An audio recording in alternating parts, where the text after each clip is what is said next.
Bharat Ratna doctor Babasaheb आंबेडकरांची आज 134वी जयंती। अभिवादनासाठी हजारो भीम अनुयायी चैत्यभूमीवर दाखल होणार। मुख्यमंत्र्यांसह दोन्ही उपमुख्यमंत्रीही अभिवादन करणार।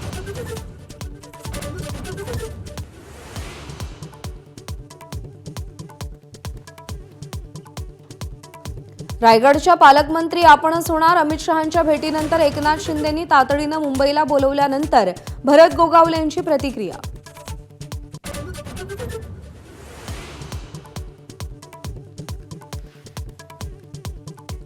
अजित पवारांची अमित शहांकडे तक्रार केल्याच्या चर्चेचं स्वतः एकनाथ शिंदेंकडून खंडन।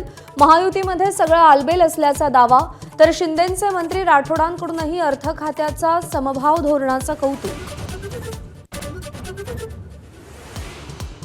रायगडावरील कार्यक्रमाचं खासदार उदयनराजेंना आमंत्रण, मग खासदार शाहू महाराजांना आमंत्रण का नाही, संजय राऊतांचा सवाल।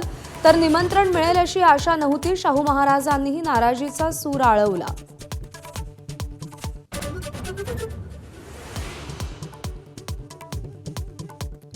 दहशतवादी तहव्वूर राणाला कारागृहात कुराणाची प्रत आणि पेन सुपूर्द। 5 वेळा नमाज अदा करत असल्याची माहिती। पेननं स्वतःला इजा करू नये म्हणून राणावर करडी नजर।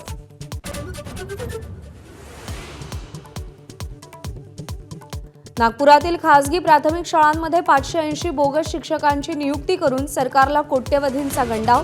महाराष्ट्र राज्य शिक्षक परिषदेकडून एसआयटी चौकशीची मागणी। आतापर्यंत 5 जण अटकेत। टँकर असोसिएशनच्या संपामुळे मुंबई महानगरपालिका ॲक्शन मोडवर। आपत्कालीन व्यवस्थापन कायदा 2005 लागू। संप मागे घेणार का याकडे लक्ष। एबीपी माझा, उघडा डोळे बघा नीट।